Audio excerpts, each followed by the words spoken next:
그래서 오늘 제가 이제 시편의 기도를 하려고 하는데, 시편의 기도는 아시겠지만 이스라엘의 기도입니다. 제가 시편의 기도를 해달라는 마음을 듣고 조금 당황한 게, 시편 자체가 기도집이에요. 150편의 기도집입니다. 기도집에서 기도에 대해서 설명해달라. 너무 막막하다는 생각이 들어서 제가 이제 시편에 대해서 조금 공부를 다시 좀 하기 시작했는데, 잠깐 딴 얘기 하나 드리면, 저희 연예는 350개 교회 한 500명 목사가 있을 텐데, 그 중에 인도 목사가 딱 한 명 있습니다. 인도 목사 딱 한 명인데, 이분 경력이 특이해요. 우리가 이번에 개들공부대에서 북가주 목사님 다 같이 그 사람하고 식사를 했는데, 인도에서 자라서 기독교인인데 한국에서 신학교 올라오고, 횃불 신학교와 뭐 여러 군데 7년 동안 한국에서 신학교를 다녔어요. 이성호 목사님이 물어보시는지 정성 목사님이 물어보시는지 테이블에서 왜 한국으로 신학을 공부하러 갔어? 그랬더니 이분이 한국이 제일 부흥하잖아요. 제일 부흥한 나라에 가서 신학을 공부하고 싶었어요. 딱 그렇게 말씀하셨습니다. 또 그때 한 분이 거기서 뭘 배웠어? 7년 동안. 그때 이분이 뭐라고 대답했죠?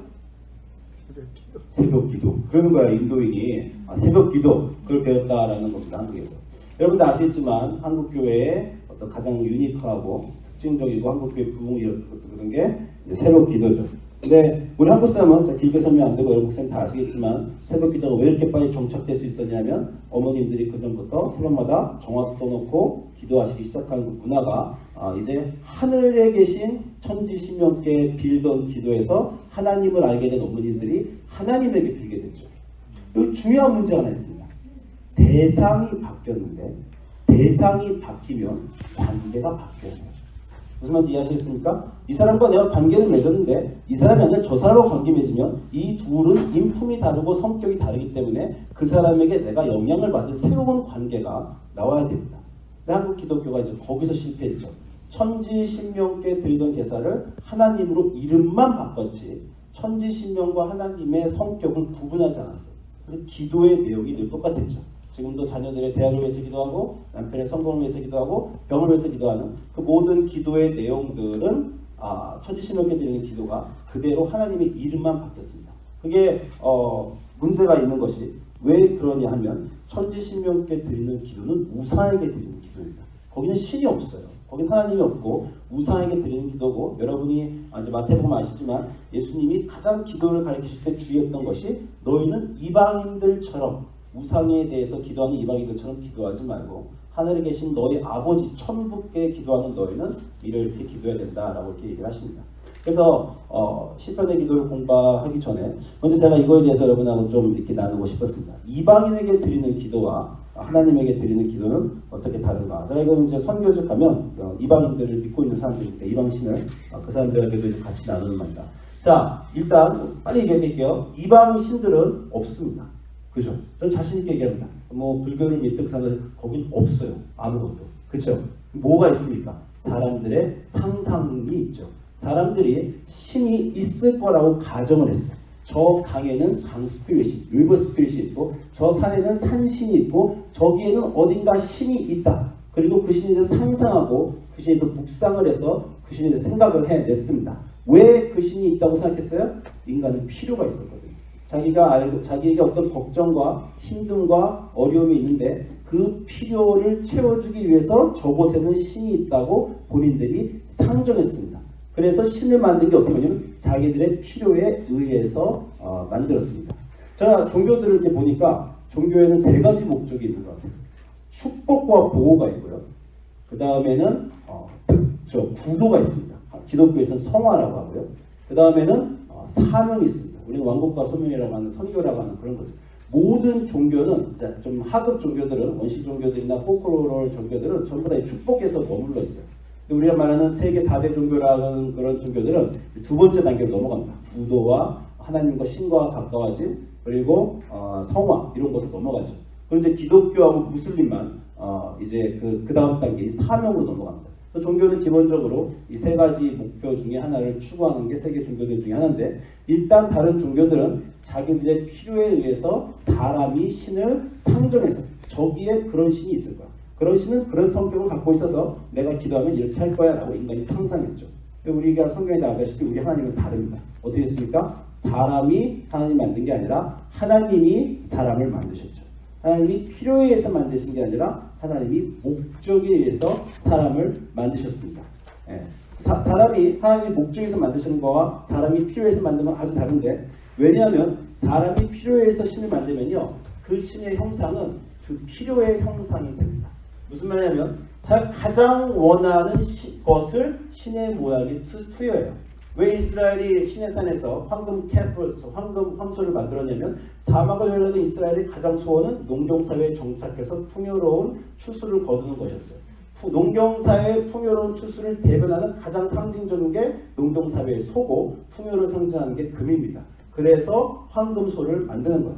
인간이 어떤 정복을 할 때는 자기의 신이 정복을 할 수 있는 위대한 번개신을 생각을 한다든가. 여러분, 우리 산호세의 모든 중국집 가면 입구에 다 저게 있어요. 골든부다. 이것도 부처 불교인들이 착각하는 건데, 부처님이 저 둥그런 큰 배는 풍요를 상징하고 자기는 금이어야 돼. 금색깔이고 심지어 돈도 들고 있어요. 그죠? 저 뭡니까? 우리 가게의 사업이 잘 되게 해주세요. 자기가 원하는 부를 상징하는 것을 자기 신으로 만듭니다. 모든 베트남 집 가면 캐시어 위에 이게 있어요. 뭔지 아시죠? 관우입니다. 관우. 왜 관우가 있어요? 얼굴이 빨갛고 수염에 이거 쳐갖고 있죠. 악귀로부터 이 가게를 지켜달라. 뱅크럽시나 이 가게 미스포춘부터 우리를 지켜주는 강한 장군을 상정을 합니다. 인도에서 코끼리는 가네시는 지혜와 또 장수를 상징하죠. 그러니까 뭐냐면 자기들이 가장 필요로 하는 것을 자기네가 위에서 신을 만들었기 때문에 그 신의 형상은 그 필요와 욕구의 형상을, 그것을 줄 수 있는 신으로 형상이 되어 있습니다. 그래서 십계명에서 하나님이 내 형상 절대 못 만든다고 하시는 거예요. 우리 형상이 없죠. 왜? 우리 하나님의 형상을 우리 인간이 만들기 시작하면 거기다 뭘 만들어요? 우리가 가장 원하는 모양을 하나님으로 만듭니다. 돈을 원하면 막 구름을 타고 나와서 막 돈을 뿌리는 하나님을 막 만들어 줄 것이고, 막 중국인들이 막 장수를 하면 막 천도복숭아 들고 있는 신을 만든다든가. 어쨌든 우리가 가장 원하는 형상으로 우리 하나님을 저 골든캐플을 만든 것처럼 만들 것인지 하나님이 알고 계셨기 때문에 내 형상은 못 만든다라고 하신 거예요. 그 형상은 우상인데, 우상은 욕심과 욕구의 표현의 대상입니다. 내가 원하는 것을 내가 있다고 생각하는 신에게 가져오면 그 신이 그것을 들어줄 것이다. 욕구와 필요의 형상으로 만든 게 우상인데, 우리 하나님 뭐라 하십니까? 나 너희 우상 아니다. 너희들의 필요를 갖고 와서 내게 갖고 오면 너희의 필요를 채워주는 그 우상은 내가 절대 아니다라고 하시죠. 나는 너희들이 나를 목적하는 게 아니라 내가 너희들을 목적한다. 그래서 우리 하나님이 강력하게 자기에 대해서 다르게 얘기하십니다. 자, 사람들 이방신은 필요에 의해서 신을 만들었어요. 언제 신을 찾아갑니까? 필요에 의해서 찾아가요. 평소에는 안 찾아가요. 필요할 때만 찾아갑니다. 한국 사람들이 그 폴추텔러 점장이 잘 찾아가죠. 매일 점장한테 찾아가서 또 예배 드리는 거 아닙니다. 그죠? 인생에 어려운 일이 생길 때 그 필요를 해결하고자 그 신을 찾아가요. 우상에게 가는 것은 필요에 있을 때만 방문을 합니다. 근데 우리 하나님은 목적이 있으시니까 그 목적을 우리에게 달성하시기 위해서 하나님이 먼저 우리를 찾아오시는 거고요. 그 목적 성취를 위해서 항상 우리를 찾아오십니다. 그게 구약의 하나님의 아주 차이예요. 구약의 하나님은 언제나 먼저 찾아오시죠. 아브라함에게 먼저 찾아오시고, 백성들에게 모세에게 찾아오시고, 선지자를 보내시고. 여러분, 어느 점장이가 한국에서 갑자기 여러분 가는데 누가 딱 여러분 붙잡아요. 저기 미아린 점장이가 나를 보내서 당신에게 할 말이 있다고 하고 점장이를 찾아오시오 라고 하는 경우 없습니다. 그 사람은, 점장이나 그런 신들은 사람이 필요해서 찾아가면 반응을 하죠. 그렇죠? 우리 하나님은 먼저 찾아가십니다. 이게 모든 구약에서 말하는 우리 하나님의 가장 특징이에요. 제가 자녀가 셋이 있는데 큰딸이 지금 17, 둘째가 15, 막내가 10살입니다. 제가 집에 딱 도착하면 누가 뛰어나오겠어요? 막내 아들이 강아지처럼 뛰어나옵니다. 아니, 개는 없어요. 막내 아들이 강아지처럼 뛰어나와서 아빠한테 안기고, 그래서 농담으로 넷째를 알 것이다 하는 게, 이제 그 아이가 그걸 잘 안 하려고 그러니까 너무 그립잖아요. 그러니까 뛰어오는 게. 그렇잖아요. 얘가 뛰어와서 나한테 안기고 제일 먼저 뭐 합니까? 제 손을 보죠. 아빠가 뭘 사왔나? 그걸 보는 거죠. 그죠? 뭐 아이스크림 사왔든지 장난감을 사왔든지 저를 봅니다. 필요에 의해서. 그리고 나서 아무것도 없으면 저를 끌고 랩탑으로 가서 아마존 스크린 이미 띄워놨어요. 이거 눌러줘. 그 정도로 요즘 애들은 그러죠. 이걸 사줘. 그러니까 저희가 필요가 있어서 아들이 저를 사랑합니다. 제가 집에 가서 제일 궁금한 것은 우리 딸들이 학교에서 오늘 왔나가 궁금해요. 왜? 방에서 안 나오잖아요. 그죠? 그럼 애들이 방에서 안 나오면 저 어떡합니까? 노크를 해야 돼요. 옛날에는 막 이렇게 들어가는데 지금 큰일 나죠. 이렇게 들어가면 아빠! 나가! 절대 못 들어가고 노크를 하면서 아주 부드럽게 딸! 아빠 왔네! 우리 딸 뭐하나? 그래서 나시죠? 그렇게 들어갑니다.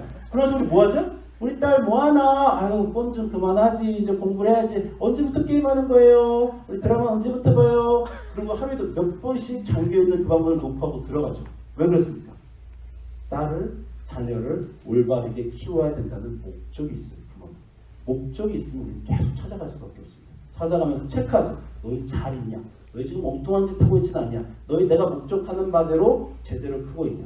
그러니까 하나님은 계속 오시는 겁니다. 이스라엘 역사 전체에서 하나님은 계속 이스라엘에 들어오시는데 문 열고 들어오시는 거예요. 너희들 뭐하냐? 너희들 왜 그렇게 섬기고 있냐? 왜 우상처럼 나를 믿고 있냐? 너희들 나라는 왜 손에 피가 가득하냐? 계속해서 찾아오시면서 그것들을 요구하시죠. 내가 목적한 대로 너희들이 컸으면 좋겠다. 그게 우리 하나님과 우상의 아주 큰 차이입니다. 다른 어떤 신도 역사 속으로 들어오지 않아요. 모든 종교의 신들은 신화에 머물러 있습니다. 인간들이 신에 대해 상정하고 신에 대한 이야기를 만든 게 신화죠. 거기서부터 나오지 못합니다. 우리 하나님만 역사로 내려오셔서 정말 이스라엘이라는 나라는 독특하죠. 전 세계 어느 나라에도 200만 명의 노예가 그 탈출을 해서 바다를 건너고 사막을 40년을 건너서 나라를 만든 이런 비슷한 얘기도 없어요. 한국의 가장 비슷한 얘기가 고주먹이 부여를 탈출해서 나와가지고 시냇가에서 덜을 건널 다리가 없으니까 할아버지 하부조를 불러서 자라들이 다리를 놔서 거기 3명이 건넜어요. 네. 그게 가장 비슷한 얘기입니다. 그건 공동체의 기억이 아니라 얼마든지 개인이 만들어낼 수 있는 기억이에요. 공동체나 집단으로 200만 명이 과장된 넘버라고 해서 20만 명이 됐든 2만 명이 됐든 설사 2,000명이나 200명이 됐더라도 그 정도 숫자가 공동체의 공동된 기억으로 그 사막을 건너서 하나님의 강한 손과 편파를 경험한 그런 민족은 전 세계 역사를 봐도 어디에도 없어요. 그렇기 때문에 전 세계 어느 나라의 역사도 성경이 되지 못합니다. 그런데 이스라엘 역사만 성경이 돼요. 왜냐하면 이 역사 전체를 통해서 하나님의 개입이 계속해서 이루어지고 본인들이 그 개입을 인정하면서 역사를 썼어요. 그래서 이스라엘 역사책인 성경책은 경전이 되는 겁니다. 거기에 하나님이 역사 안에 개입되어 오셔서 그래요. 하나님이 방문하시고 먼저 방문하시고 항상 방문하시죠. 목적을 이루기 위해서. 그리고 마지막으로 이방인들은요. 이방신들은 아까 말한 대로 목적이 없어요. 인간이 하나님에게 필요를 부여했지 목적을 부여하지 않습니다. 역사 시작부터 끝까지 나는 인간에게 이것을 원한다. 인간의 상상력으로 다른 신을 만들었기 때문에 역사 시작부터 끝까지 목적이 있는 신을 상상할 수 있을 만큼 대단한 머리를 가진 사람 세상에 없어요. 그래서 그들이 생각하는 신은 반응만 합니다. 우리가 이렇게 찾아가서 이렇게 잘 드리고 신전을 만들어 드리면 그 신이 기뻐서 우리에게 반응할 거야. 실제 신들이 있지도 않지만 그들이 믿는 신의 모든 모양은 찾아갔을 때 인간이 하는 것에 대해서 반응만 해요. 우리 하나님 반응하지 않습니다. 우리 하나님 반응하시지 않은 게 이스라엘이 말하는 가장 중요한 하나님의 목표는 얘기는 우리가 하는 것과는 상관없이 그분 스스로 자기의 뜻을 관철하시는 그 하나님이죠. 그게 바로 이제 이스라엘이 늘 고백하는 신실하신 하나님. 이스라엘의 신실하신 하나님이 뭡니까? 이스라엘이 죄를 범해도 이스라엘을 떠나가도 하나님은 자기의 뜻을 신실히 이행하신다는 거예요. 다시 말하면 다른 신들은 우리 인간이 잘하면 잘해주고 못하면 못해준다. 거기에 자기 의지가 없어요. 성황당이나 여러분 생각하는 모든 것을 사람들이 하는 거 보면 신에게 우리가 잘해야 그거 잘한 거에 대한 보상으로 신이 소원을 들어주는 걸로 인간이 알고 있습니다. 그것과 상관없이 하나님이 자기의 뜻을 관철하시고 목적인 하나님은 우리 하나님밖에 없죠. 여러분이 어디 다른 신들하고 어디 가서도 자신 있게 하면서 얘기할 수 있어야 됩니다. 그래서 그 이스라엘의 몇천 년의 역사의 정화로 시편의 기도가 나오는 거예요. 그 시편의 기도가 나오는데 제가 보니까 가장 유명한 글들은요. 가장 유명한 이유가 있더라고요. 제가 요한복음 3장 16장에 대해서 한 40년이 넘어서 그 의미를 알았어요. 사람들이 다 좋다고 할 때는 그 이유가 있더라고요. 그리고 시편 23편 그렇게 사랑받는데 왜 이렇게 사랑받는가 하는 이유가 분명히 있습니다. 이게 시편 23편의 결말이죠. 내 평생에 선하심과 인자하심이 반드시 나를 따르니 내가 여호와 집에 거하려다. 구약을 조금 공부하시면 아시지만 여기서 인자하심이라는 단어가 헤세드입니다. 옛날에 구약 개론들 때 한번 기억나시죠? 헤세드. 구약 성경에서만 말하는 특이한 하나님의 성품이라는 것이 이제 헤세드예요. 한국의 말로 번역하면 인자하심 또는 신실하심 영어로 번역하면 steadfast love. 그냥 love가 아니라 steadfast love. 일정한 사랑이라고 말해요.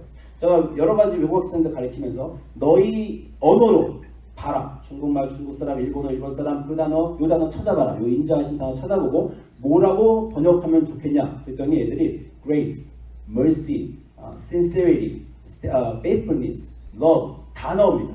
이 인자 헤세드라는 단어는 번역이 어려워요. 포괄적인 뜻을 갖고 있어서 거기가 신실하신, 인자하신, 사랑, 뭐 자비 다 나옵니다. 그게. 근데 중요한 거는 이 단어들의 특징이 아니라 그것에 갖고 있는 일정하심이라는 거예요. 남녀 간의 사랑은 깨질 수 있습니다. 인자도 남이 나에게 인자를 베풀 수 있지만 인자가 멈출 수 있어요.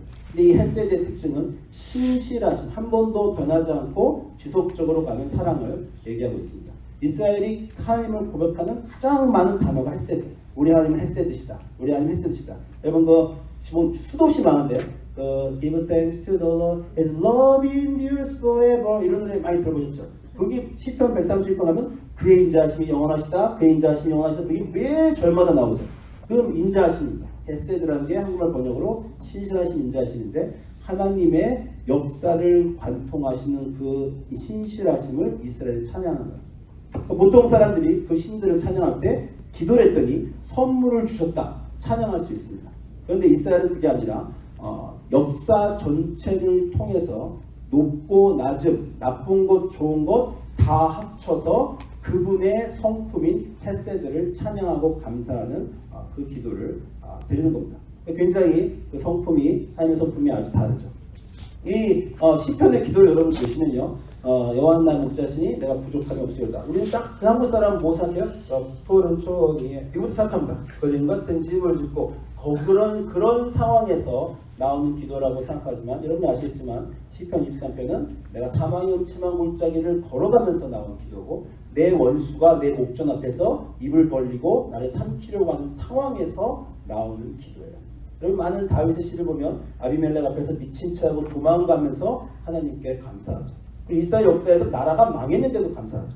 어떤 상황을 감사하는 거냐면 그 상황에 반응해서 이 상황에 나의 소원을 들어주신 하나님이나 그 사람께 감사하게 되면 그 소원이 안 이루어지면 불평하게 됩니다.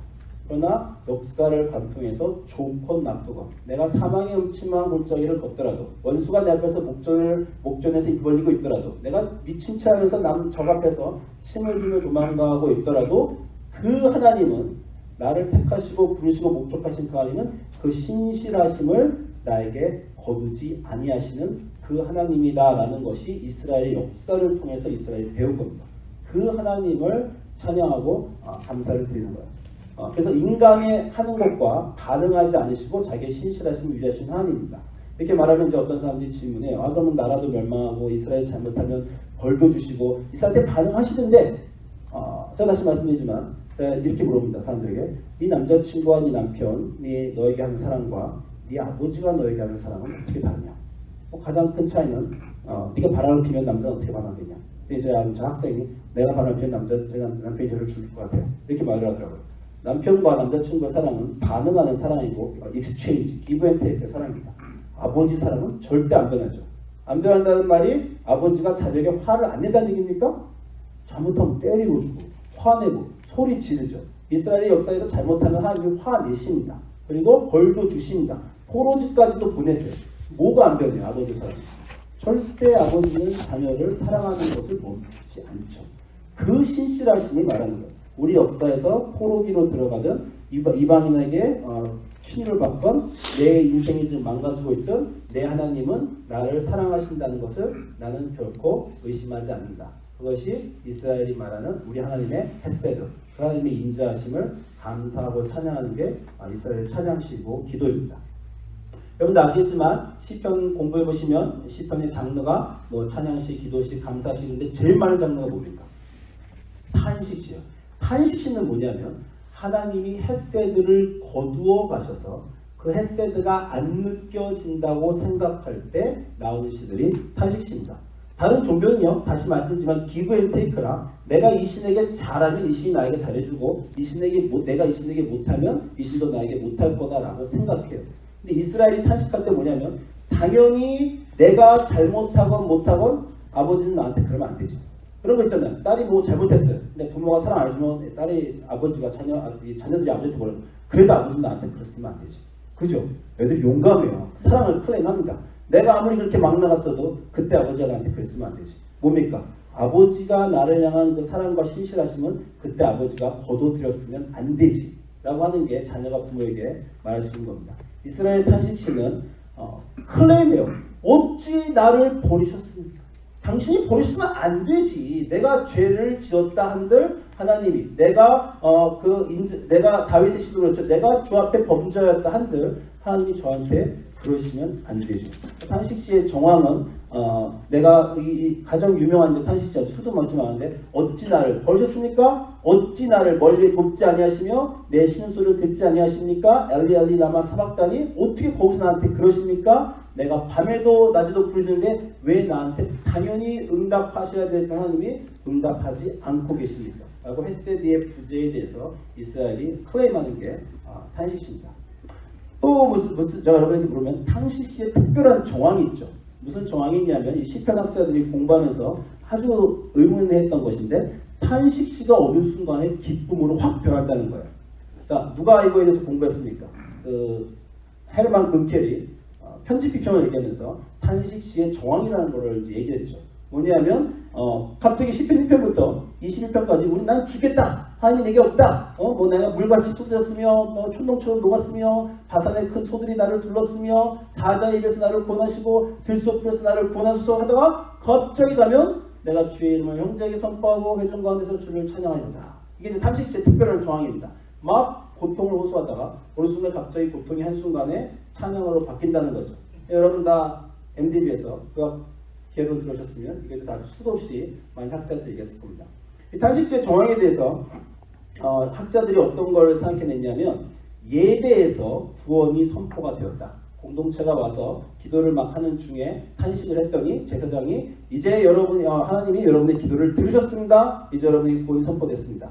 그렇게 하니까 사람들이 그 제사장 예배 때 제사장의 선포를 듣고 이 사람이 내 기도를 들으셨구나 라고 해서 그 분위기가 반전됐다는 거예요. 이게 이제 사무엘상 1장의 해나의 기도죠. 해나가 그 주님 앞에서 술 취한 것처럼 우물물거리면서 슬픔을 쏟아놓고 있을 때 엘리가 와가지고 한마디 했어요. 너 왜 술 취했냐? 해나가 저는 그런 게 아니라 이렇습니다. 그러니까 엘리가 얼굴이 뜨뜻해져가지고 오해했으니까 미안하니까 구원을 선포해 줍니다. 여자여 하나님이 네 기도를 들으셨도다. 기도를 들으셨다고 선포가 됐지 아기를 가졌거나 소원이 이루어진 게 아닙니다. 근데 해나가 얼굴색이 변하고 기쁨을 얻고 돌아가죠. 그거를 시편의 상황, 탄식시의 상황의 일부 학자들이 추측하는 것인데 저런 상황이 일어났을 것이다. 슬퍼하고 슬픔을 토로할 때 구원이 선포돼 그것을 믿기 시작해서 갑자기 찬양하는 것이 탄식시의 정황이다라고 많이 얘기하는데 저는 기도의 정황이 탄식시의 정황이 아닌가라고 생각을 좀 해보았습니다. 뭐냐면 기도를 하러 들어갈 때는 탄식을 하면서 들어갑니다. 우리의 대부분 기도의 내용은 탄식입니다. 오늘 좀 아침에 남기성 목사님 말씀하셨듯이 하나님 이렇게 안 됩니다. 특히 나한테 이러실 수 있어요. 그 기도를 하고 들어가죠. 들어갈 때 딱 들어갑니다. 여러분 그런 순간 많으셨죠. 저는 그 5년 전에 말씀드린 대로 회심을 이렇게 하고 또 이제 5년이 좀 5년 지났잖아요. 교회가 부흥이 안 됐어요. 어떻게 그렇게도 선교를 좀 하고 5, 6년째 교회를 다니고 여러 가지 좋은 일이 있었지만 저는 이세목교에 대해서 제가 굉장히 독특한 것에서 많이 배우고 했지만 어쨌건 어떻게 이렇게 이 정도 은혜와 이 정도 감동과 이 정도 선교와 이 정도 특별한 것인데 어떻게 교회는 부흥을 안 할까 이렇게 좀 고민을 좀 했습니다. 근데 제가 이제 여러 가지 면에서 작년에 가장 인생이 힘들었는데 교회를 떠날 순간이었어요. 우리 UMC 목사의 가장 큰 인생의 힘든 점은 우리가 선택할 수 있다는 거예요. 그죠? 12월만 되면 우리는 선택을 해야 됩니다. 리턴을 할 것인가? 리브를 할 것인가? 다른 교회는 그게 없어요. 선택이 없으면 인간은 덜 불행합니다. 선택을 해야 되니까 너무 불행하잖아요. 그죠? 그래서 감리사가 심지어 이제 갈 때가 됐으니 다른 교회로 갔으면 좋겠습니다. 라고 얘기까지 하면서 한국 교회로 좀 가시는 게 어떻겠습니까? 그래서 얘기가 나왔어요.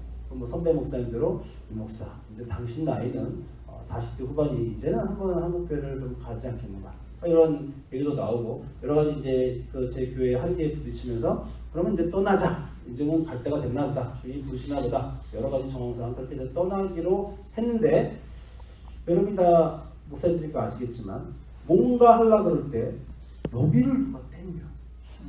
그렇죠. 여기를 누가. 나는 갈라 그래. 가뿐히 됐어. 정황, 교인, 목사, 감리사 다 해서 이제 가뿐히 가면 되는데 여기를 누가 땡기는 그 느낌. 뭔가 아닌 것 같은, 그걸 모르셔요? 여기를 땡기는 그 느낌은? 하나님이 살짝 붙잡고, 그거 맞아? 라고 하는 그 느낌. 내가 결정하려고, 내가 정당화는 이미 다 했어. 이유도 다 돼.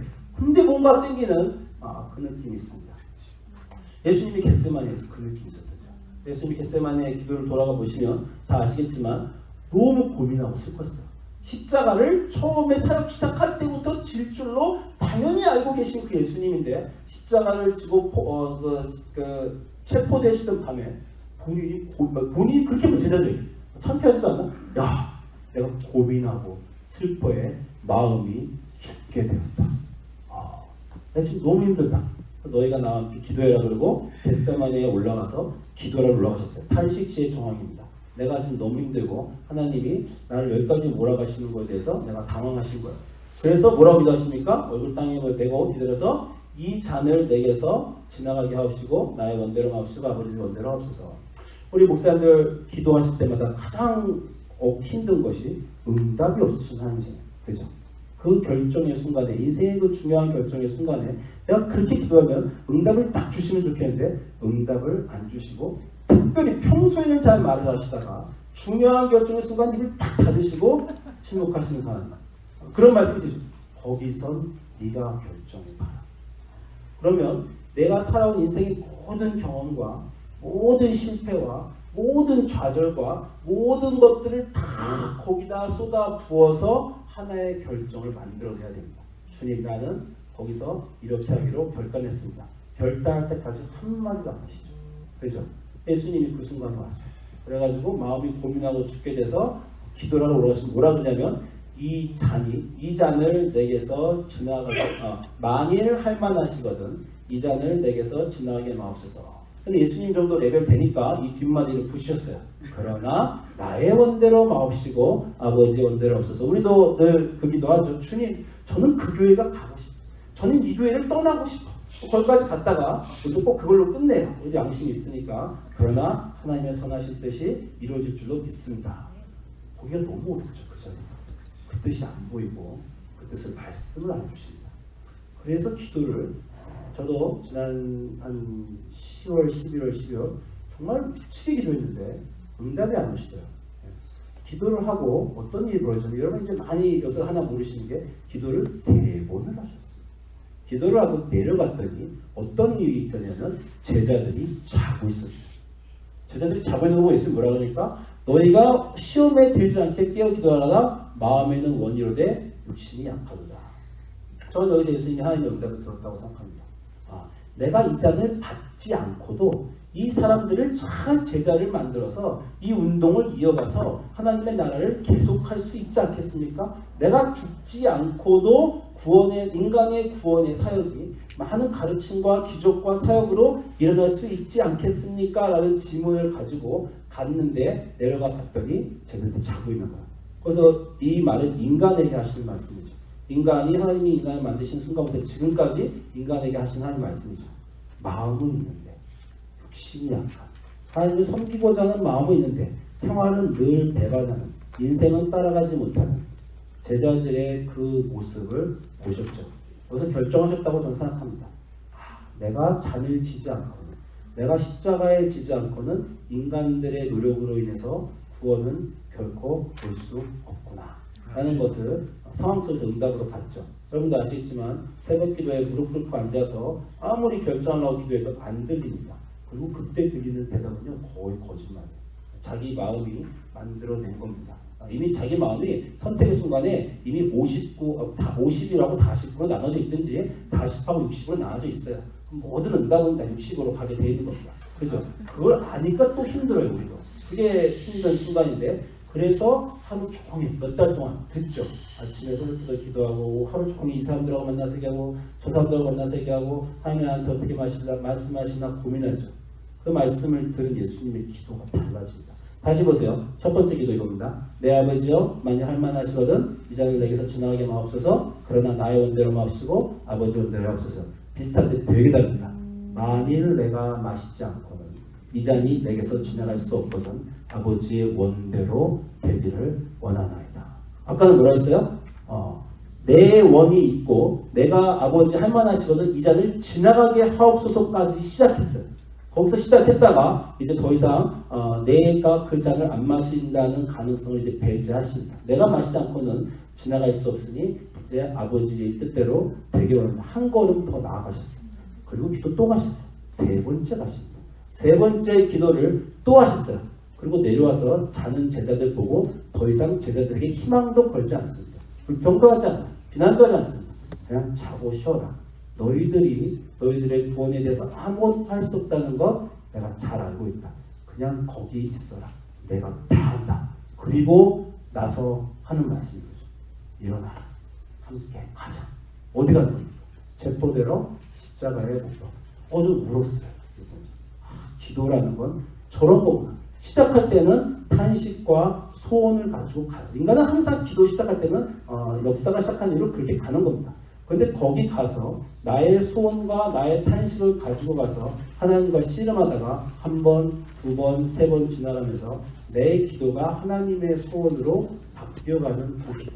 그 과정을 가지고 나온 분은 결단하는 사람이 됐다. 이제는 더 이상 고민하지 않고 일어나라. 가자. 그리고 십자가에 가시는 그 예수님의 기도가 거기 나오는 겁니다. 그래서 제가 나름대로 교회 입교를 결정을 하고 올해 1년 더 있는 게 아니라 넥스트 10년 못 받기로 결정했습니다. 그 결정을 그 결정은 뭐였냐면 예수님을 따르겠다고 결심한 목사의 길을 걷겠다고 생각한 그 순간부터 한 번도 제가 화해하지 못한 욕심이 있었죠. 이성환 목사님도 어제 말씀하셨지만 주님을 믿는다고 결심했어요? 근데 돈벌이가 바로 눈에 띄잖아요. 하나님 믿는다고 목회 길로 들어갔지만 그러면 큰 교회를 당연히 해야지. 그러면 감리사가 돼야지. 감독이 가야지. 나는 성공하는 사람이 돼야지. 그 어느 순간 착각하죠. 그 한 번도 내가 내 앰비션을 버린 적이 없었죠. 그 하나님의 길로 모양만 바뀌었을 뿐이고 앰비셔스한 나는 바뀐 적이 없었어요. 그리고 목회를 하다가 하나님이 요구하시죠. 그거 해결하고 가죠. 더 이상은 한 걸음도 너를 가게 못하겠다. 내가 너를 처음 부른 그 목적을 회복하지 않으면 더 못 간다. 그래서 제가 정말 힘들게 애써서 눈물과 광고로 이 몇 달을 정말 도가니 속에서 지내는 것 같으면서 예수님의 기도를 통해서 그때 배운 것은 여기서 내가 내려놓지 않으면 더 갈 수 없구나. 그래서 이제 제가 평생 가졌던 욕심과 성공과 앰비션을 놓고 저는 원래부터 선교사 하겠다고 했으니 EM 쪽에서 선교사로 있겠습니다. 그리고 결단하는데 굉장히 오래 걸렸어요. 그게 시편에서 이스라엘이 하나님과 하는 화해의 기도고 예수님이 보여주시는 기도입니다. 저는 아직 반밖에 못했어요. 그런데 이제 시편에 무서운 기도가 있어요. 감사시와 탄식시가 있는데 무서운 기도가 있어요. 무서운 기도 하나를 보여드릴게요. 시편 91편입니다. 시편에 있는 기도 중에 제일 무서운 기도입니다. 왜 무서운 기도냐면 읽어보세요. 나는 여호와를 향하여 말하기를 그는 나의 피난처시여 나의 요새여 내가 의뢰하는 하나님이라. 이는 저가 너를 내 새사냥꾼의 올무에서 극한 열병에서 건질 것이다. 시편에서 가장 대표적으로 많은 보호시라는 시입니다. 하나님의 보호와 하나님의 그 인자하신 또 인조하신 헤세드인데 특별히 하나님의 보호와 축복을 구하는 대표적인 시로 시편 91편이에요. 한번 쭉 가다가 그가 너를 위하여 그의 천사를 명령하사 내 모든 길에서 너를 지키게 하심이라. 그들이 그들의 손으로 너를 붙들어 발이 똥에 발이 돌에 그치지 않게 하시리라. 자, 누가 빨리 말해보세요. 왜 가장 위험한 시입니까? 이게 왜 가장 위험한 시예요? 시편에서. 제가 말씀 시편의 시 중에 가장 위험한 시다라고 말씀드렸습니다. 왜 그렇습니까? 제가 이렇게 말씀해요. 눈이 변하여 예수님 말씀하셨죠. 진짜로? 목사님들이 못 발견하셨어요? 신약에서 이 시가 인용됐습니다. 어디 인용됐어요? 사탄 유명이죠.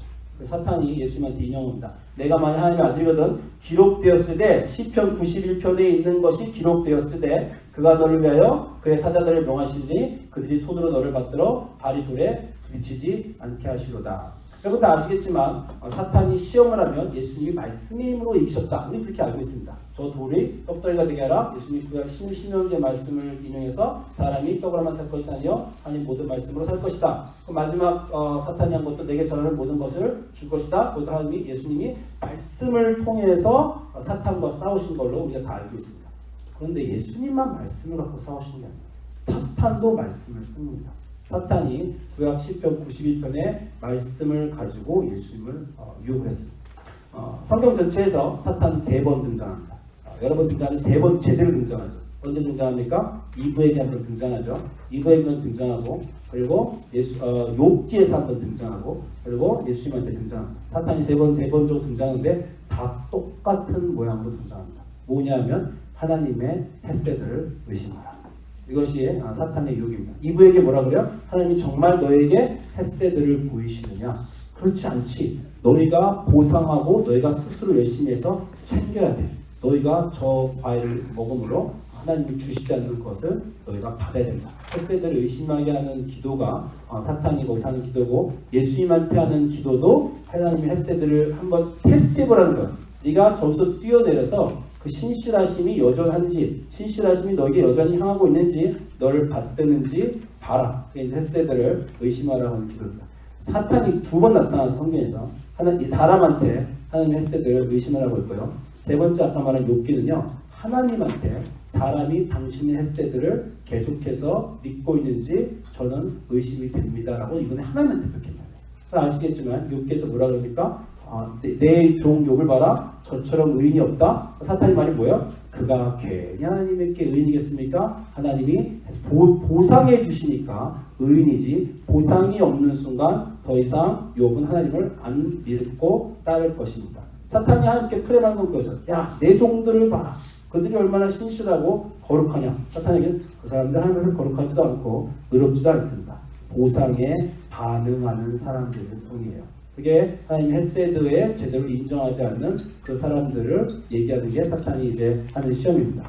그래서 제가 기도의 문제를 우상에게 하는 기도와 사탄에게 하는 우상에게 하는 기도와 하나님에 하는 기도를 통해서 기독교인이 벌어지는 기도의 문제들을 좀 제가 뽑아봤습니다. 근데 그만할게요.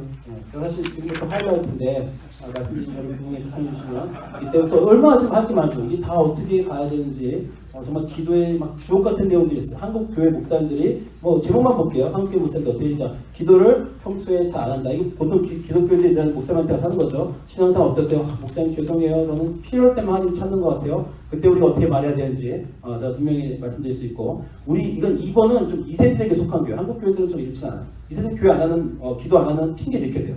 기도하는 말은 다 하나님 뜻이 이루어질 건데요. 어차피 그분 뜻이 이루어질 건데 내가 굳이 기도해서 내 뜻보다 훌륭한 하나님 뜻을 바꿀 이유가 뭐가 있습니까? 기도 안 하는 참 이유도 다양하죠. 그렇게 기도하는 사람도 있어요. 그거에서 우리가 분명히 말씀드릴 수 있고 그리고 아까 말한 우리 여러 번 나오죠. 기도의 얘기만 나오면 하늘 보좌를 움직이는 강청함의 기도 그것이 무엇이 문제인지 그리고 이제 목사님들이 가장 많이 빠지는 목회를 위한 수단으로 기도하죠. 귀신도 내쫓고 사업도 하고 건물을 짓기 위해서 교회도 다 물러나서 교회 건축과 선교에서 기도합시다 하고 막 기도하는 거 여기도 굉장히 맞는 건데 함정들이 있습니다. 제가 사실 여기서 굉장히 잘 얘기 드리려고 했는데 분위기 보니까 할까요 말까요? 빨리 할게요. 사실은 이게 이제 2부고 3부 나갈게요. 거기 나왔을게요. 3부가 사실은 하이라이트인데 2부만 할게요. 자, 평소에 기도를 잘한다. 기도를 필요할 때만 한다. 이런 사람도 있으면 그 얘기해 주시면 됩니다. 하나님이 누구신지, 하나님의 헷세드가 누구신지, 하나님이 너를 먼저 찾아오시고 항상 찾아오셔서 너하고 교통하셔서 기도를 통해서 너를 더 바꾸기를 원하시기 때문에 너도 우상에게 하는 기도처럼 필요할 때가 오는 게 아니라 그 하나님과 교통하는 기도 하나님 항상 찾아오시는 하나님이니까 항상 기도를 통해서 하나님과 같이 교통해야 된다. 하나님의 성품을 얘기하면서 항상 기도의 생활로 들어가는 것에 대해서 우리 얘기해야 됩니다. 자, 기도의 필요성을 모른다. 기도하든 말든 어차피 하나님 뜻대로 다 이루어지니까 예수님의 기도를 말씀해 주시면 됩니다. 하나님은 어쨌건 예수님이 십자가에 달려 돌아가실 그 목적을 갖고 계셨어요. 예수님이 흔들리셨죠. 그런데 그 예수님이 기도를 통해서 십자가를 안 지면 안 될까 하는 그 기도에서 내가 하나님 십자가를 지겠습니다 하는 걸 바뀌죠. 기도는 하나님을 바꾸는 게 아니라 기도를 통해서 내가 바뀌는 거예요.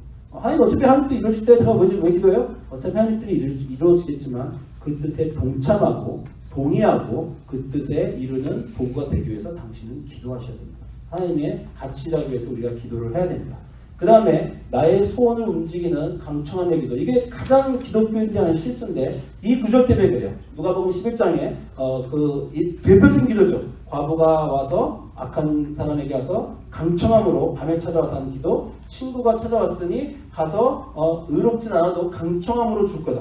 한국 교인들이 이걸 너무 좋아해서 강청함으로 붙들면 무조건 들어줄 줄 아는 그 기도. 저도 중학교 때 처음 1억 원 복권이 나왔을 때 항아리 속에 들어가서 기도했어요. 대신 1억 복권이 되시면 하면 딜도 했죠. 50% 성공 갑니다. 막 별거 다 했는데 절대 안 들으시죠. 자, 이 기도의 문제는 이렇습니다. 내가 말하니 비록 벗됨을 인하여 주지 않을지라도 강청함을 위해 주겠다. 강청하면 무조건 주신다는 거예요. 그러면서 그 유명한 말 하시죠.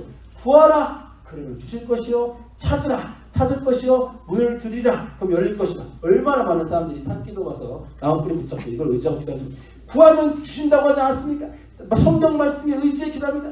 열심히 구합니다. 반드시 주시옵소서. 라고 기도하는데 분명한 그 다음 구절 바로 너희 중에 아비된 자로서 누가 아들이 생선을 달라하는데 생선 대신에 뱀을 주며 알을 달라하는데 정갈을 주지 않겠냐. 자, 이게 너무 중요하죠. 뭡니까? 생선을 구하면 반드시 주겠다. 구하라 주실 것이었죠. 여기 또 하나는 뭐예요? 뱀을 달라면 절대 안 주겠다. 아들이기 때문에 오히려 이방 신은 그게 그 사람에게 필요한 게 아니더라도 미친 듯이 구하면 반응하는 신이기 때문에 너에게 좋지 않은 것도 너희가 100일 기도와 40일 금식을 하면 줄 수도 있어요. 이방 신들이 없지만 그럴 수 있습니다. 하나님은 아버지이기 때문에 자식이 미친 듯이 구해도 그게 좋지 않으면 결코 부모의 사랑 때문에 주지 않습니다. 나와 너의 관계가 깨지고 이걸 안 줘서 당신에게 토라지고 내가 당신을 떠날 거라고 해도 좋지 않으면 주지 않습니다. 기도를 할 때요, 요 솔팅이 없어요. 기도를 할 때 이 기도는 하나님이 반드시 주실 거다라는 기도와 이 기도는 주실지 않을지 모를 거를 구분해야 됩니다. 그래서 이 기도는 내가 혹시 기도하면 들어주실지도 모른다 라고 하는 기도는 그렇게 혹시란 마음으로 기도하고 강청함으로 하면서 이 생각을 해야 돼요. 안 들어주실 수도 있다. 근데 정말 좋은 거는 반드시 주신다는 이성록 선생님 말씀하신 대로 좋은 건 성령은 반드시 주신다는 거예요. 근데 한국 기독교인들의 문제는 뭐냐면 모든 걸 다 섞어갖고 기도했어요. 근데 정말 믿음을 갖고 간절히 구했는데 안 들어주셨어요. 왜? 아까 말씀했잖아요. 자기 욕심대로 구하고 여러 가지 이유가 있었죠. 저 좋은 거 아니었죠. 그러면 어떤 게 생기냐면 기도에 실패의 경험이 생겨요. 그래서 나중에 진짜 좋은 거를 구할 때도 이것도 안 들어주시면 어쩌나 라는 실패의 마음이 따라옵니다. 무슨 말인지 아시겠어요? 반드시 이루어질 거라고 하신 거에 대해서는 반드시 된다는 믿음을 갖고 기도해야 됩니다. 약속하셨어요. 근데 그렇지 않은 거, 내가 잘 모르겠는 건 거기다 그 믿음을 대면 안 됩니다. 그러면 왜냐면 실패하잖아요. 실패하면 믿음 자체가 무너져요. 그러니까 내 믿음이 흔들리지 않는 반드시 돼야 되는 기도와 그리고 이 믿음에 대해서 내가 모르는 거에서 구분하고 기도하시는 이유가 그래야 믿음 갖고 기도할 수 있습니다. 이 기도는 반드시 들어줄 수밖에 없다. 그래야 믿음이 생기죠. 여러분이 하나님의 예수님 분명히 말씀하시지만 전과가 뱀은 절대 안 줘요. 하나님이니까 우상이 아니고 그러니까 하나님이니까 알과 생선은 성령은 좋은 것을 반드시 주신다라는 겁니다. 그걸 기억하셔야 되고 마지막에 이제 목회의 실수죠. 기도를 통해서 열심히 한다. 이거에 대해서 가장 큰 실수는 마가복음 9장에 있는 거예요. 자, 마가복음에 그 예수님이 변화산에서 내려오시다 사람들이 웅성웅성 모여 있었어요. 웅성웅성 모였으니까 물어보죠. 왜 그러냐? 그랬더니 아버지가 내 아들이 귀신 들렸는데 당신 제자들에게 고쳐달라고 했더니 고쳐주지 못했습니다. 그 신이 그를 죽이려고 물과 불에 잘 던졌나이다. 그러나 무엇을 하실 수 있거든 우리를 불쌍히 여기사 도와주시옵소서. 그 유명한 말이 나옵니다. 할 수 있거든이 무슨 말이냐? 믿는 자에게 능치 못하리옵니다. 또 한국 교인들이 너무 좋아해서 강하게 붙들고 있는 바로 그 말입니다. 기도하면 무조건 된다. 라고 하는 한국교회인들의 얘기죠. 그리고 예수님이 그게 무슨 말이냐? 너희 내가 능치 못하게 없냐? 아버지가 내가 믿나이다. 나의 믿음 없음을 도와줘서 우리 늘 기도하는 거 아니에요? 주여 들어주시옵소서. 내가 믿나이다. 믿음 없음을 도와줘서 그만 이제 막 기도를 한다는 거죠. 그러면 예수님이 해주셨어요. 다 끝났어요. 제자들이 종용이 나와서 우리는 왜 안 됐습니까? 예수님이 뭐라 하냐면 기도와 이제 어떤 사본에는 여러분 성경 주석 보면 금식 외에 다른 것으로 이런 종류가 나갈 수가 없느니라. 이 말씀 때문에 한국 교인들은 기도를 열심히 해서 기도를 통해서 믿음을 갖고 구하면 될 거라고 알고 있어요. 그래서 이제 교회 건축할 때 교회 성공하기 위해서 성경 앞에 미친 중요한 포인트인데 기도와 금식에는 이런 유가 나갈 수가 없다고 했는데 예수님이 그래서 기도를 하셨습니까? 귀신을 내쫓을 때? 이 구절이 맞으려면 제자들은 귀신을 쫓으려고 했는데 기도를 안 했어요. 예수님이 오셔가지고 하나님 이 귀신이 나갈 수 있도록 도와주셔서 기도를 땀이 흐처럼 땀 피처럼 열심히 하시고 귀신이 나갔어요. 그러면 이 말이 make sense 합니다. 무슨 말인지 아시겠죠? 예수님은 여기서 귀신을 내쫓게 해달라고 기도를 안 하셨어요. 자, 한 번도 축기를 하시면서 기도해 보신 적이 없어요. 그죠? 우리는 축기할 때 기도하죠. 우리는 병 고침할 때 주여 이자가 낫게 해주시옵소서 그리고 막 기도 한 30분 해야 되는 줄 알고 어떤 때는 정말 땀 비 오게 1시간 동안 저도 막 아픈 사람 붙잡고 막 1시간 동안 막 기도해주겠습니다. 1시간 동안 기도하면서 무슨 생각이요? 내 기도가 더 열심히고 더 뜨겁고 더 오래 할수록 더 기적이 일어날 가능성이 많다는 착각에 빠지죠. 다시 말씀드리지만 예수님 축기는 간단합니다. 너 나가. 그럼 끝납니다. 그죠? 단 한 번도 축기하려고 기도해 보신 적이 없어요. 그럼 왜 이렇게 말씀하셨을까요? 본인은 축제하려고 기도해 보신 적이 없는데 왜 제자들 보고 너희는 이 기도에 이런 게 나갈 수 없냐라고 말씀하시는 겁니다. 귀신을 쫓으려고 기도 안 하셨죠. 언제 기도하셨어요? 이거 언제 나온 사건이라고? 변화산 바로 다음에 나온 사건입니다. 변화산을 왜 올라가셨어요? 기도하러 가셨죠. 네, 마가복음 보면 엿새에 예수께서 베드로와 야고보와 요한을 데리고 높은 산에 올라가셨다라고 하지만 누가복음 보면 높은 산에 기도하러 올라가셨다라고 했습니다. 예수님은 기도를 하고 오셨어요. 기도를 하니까 기도를 통해서 하나님과의 관계가 회복되고 영적인 권능이 그 안에 있었어요. 기도를 통해서 하나님과 권능이 회복된 영적인 권능이 있는 예수님이 사탄을 보니까 귀신을 보니까 나가라라고 하니까 귀신이 나간 겁니다. 기도가 수단이 되어서 그 주문이라는 게 뭡니까? 이거 어떤 게 이루어지기 위해서 주문을 30개를 잘 외웠더니 그 주문이 효력을 발휘해서 그 일이 벌어지는 그 주문과 기도는 다릅니다. 기도는 열심히 해서 건축이 되고 교회가 부흥한 게 아니에요. 그러면 기도는 수단이 됩니다. 그게 아니라 내가 평소에 늘 하나님과 기도를 하고 하나님과 관계를 기도를 통해서 잘 맺었더니 그 하나님이 내 삶에 계시기 때문에 그 하나님이 내 삶에 계신 내가 귀신을 내쫓게 되는 거지 기도가 수단이 되어서 내쫓는 게 아닙니다. 여러분 마가복음 보면 예수님이 처음에 시작할 때 많은 병자를 고치셨어요. 많은 병자를 고친 다음에 뭐 하십니까? 병자 고치기 전에도 기도하시고 병자를 고치기 위해서 기도하시는 게 아니에요. 병자 고치기 전에 기도하시고 병자를 고친 다음에 끝나고 기도하십니다.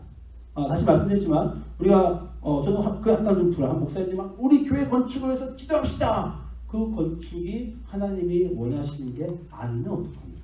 우리가 흔히 빠진 실수가 선교, 부흥, 교회 건축 이유가 올바르면 이미 우리는 하나님이 원하시는 거라고 단정하고 이제는 기도만 하면 된다라고 생각하는 경우가 있어요. 병 고침과 사람을 도와주는 건 하나님이 원하시는 거죠. 근데 하나님이 원하시는 일을 하면서 예수님 또 기도하십니다. 산에 올라가서 기도하셨더니 그럼 사람들이 막 와서 병을 계속 고쳐줘야 됩니다. 근데 뭐라 그래 예수님이? 아니다. 딴 데로 가자. 내가 다른 데 가서도 전도하리니 이를 위하여 왔다. 무슨 말입니까? 하나님의 일을 하시면서도 기도를 계속해서 하나님과의 관계가 끊이지 않았더니 병 고치는 좋은 일조차도 여기는 멈추라고 하시는구나. 다른 곳으로 가라고 하시나 하는 겁니다. 선교를 가고 교회 부흥을 위해서 기도하고 교회 건축을 위해서 기도하는데도 여전히 이게 필요해요. 이게 하나님이 원하시는 것이 맞습니까? 나는 하나님이 원하시는 그 사람입니까? 기도는 수단이 아니어서 그래서 기독교인이 이제 가장 딜레마가 빠지는데 우리 보고 무엇을 하라 그러시지 않습니다는 이게 이제 3분인데 제가 여기서 이제 더 끝낼게요. 자, 인간이 가장 흔히 빠지는 착각은 나의 정성과 나의 열심을 보여 하나님 앞에 무엇을 해야 된다라는 것이 인간의 착각이에요. 아담이 없었으면 하나님 모든 동물의 이름을 못 지으셨겠어요? 노아가 없었으면 모든 동물을 한 쌍씩 못 살리셨겠어요? 모세도 없었으면 이스라엘을 해방하시지 못했겠습니까? 하나님의 능력이 인간 때문에 이렇게 제한됩니까? 아니죠. 우리는 자꾸 나를 주체자로 삼아서 내가 헌신해서 내가 선교하지 않으면 선교가 안 이루어지는 걸로 착각하고 그걸 위해서 막 기도해야 된다고 생각합니다. 하나님은 우리가 무엇 하려고 원하시는 분이 아니에요. 자기 다 하실 수 있습니까? 하나님이 못 하시는 게 아니죠. 뭡니까? 우리를 조절할 수가 없어요. 자식이니까. 사랑이니까 컴퓨터처럼 프로그램할 수가 없어요. 우리가 나아서 성장해서 하나님의 친구로 하나님의 동역자로 성장해 나가는 건 하나님이 바다를 가르듯이 마음대로 하실 수가 없습니다. 그래서 인류 역사 내내 성경 내내 하나님이 이스라엘과 야곱과 갈등하신 하나님이 인간하고 갈등하신 이유는 단 하나예요. 너 좀 변해라. 너 내가 목적하는 내가 창조해서 원했던 그 목적하는 사람이 되고 가라. 그게 기도의 목적입니다. 기도를 통해서 대단한 일을 해야 되는 것이 아니라 그 일을 하는 것도 그 일이 수단이에요. 그 선교를 하면서 하나님을 배워가고 교회 건축하면서 하나님을 배워가고 교회 부흥을 시키려고 노력하면서 하나님을 배워가서 결국 나라는 사람이 기도를 통해서 바뀌어가는 것입니다. 그것이 이성호 목사님 어제 말하는 성화의 과정이죠. 기도 평생 기도하면서 내 앞에 닥친 그 목회와 모든 것들은 그게 수단이지 그게 목적이 아닙니다. 근데 그걸 목적으로 놓고 기도를 수단으로 쓰고 그러면 하나님과의 나의 관계가 수단이 됩니다. 하나님이 목적하시는 것, 우리 인생의 목적은 우리 자신이 하나님이 창조하신 하나님의 형상. 아까도 말했지만 우상들은 다 형상이 있죠. 우리 하나님의 형상이 없어요? 우리 하나님의 형상이 있죠. 뭡니까? 내 형상대로 인간을 만든 겁니다. 하나님이 목적하시는 그 형상의 이유가 되는 것이 기독교인의 삶이고 그것이 기도의 목적이고 그것이 이스라엘이 몇천 년 동안 고민해온 기도 속에서의 고민이고 우리 삶의 목회의 그 이유와 목적이 아닐까 생각됩니다. 기도하겠습니다. 주님 감사합니다. 기도를 통해서 우리와 대화를 열어주시고 우리에게 계속 말씀하십니다. 우리는 못 듣습니다. 우리는 우리 얘기만 합니다. 우리의 필요와 우리의 욕심에서 나온 그것을 들고 나와 마치 하나님의 뜻인 것처럼 착각하기도 하고 하나님의 마음을 바꾸려고 합니다. 우리는 때때로 바뀌어도 주십니다. 그 거룩한 곳에 우리 하나님의 뜻을 바꿀 수 있는 위치에 된 사람으로까지 우리를 인정도 해 주십니다. 우리를 친구라고 하셔서 우리에게 하나님의 뜻도 알려주시고 우리가 말하는 것을 들어서 당신의 뜻을 바꿔도 주십니다. 그러나 그 모든 것이 우리를 목적하셔서 우리를 하나님의 사람으로 만들려는 당신의 창조와 인간을 만드신 그 위대하신 목적, 그 헤세드, 그 은혜인 줄 믿습니다. 지금까지 주님 안에서 있었습니다. 많이 실패했습니다. 많이 좌절했습니다. 눈에 보이지 않는 결과 때문에 고민하고 애쓰기도 했습니다. 그러나 그 모든 우리의 삶의 순간, 우리가 처음 하나님을 만나는 그 순간, 우리가 처음 하나님을 만나기 전에 우리 부모님 뱃속부터 있을 때부터, 그리고 우리 조상 때부터 우리를 목적하시고 계획하셔서 우리를 하나님의 자리까지, 하나님의 형상의 위대함까지 이끄시려는 그 하나님의 목적을 기도를 통해 배우고 이해하고 자라나게 하여 주시옵소서. 예수님으로 기도합니다.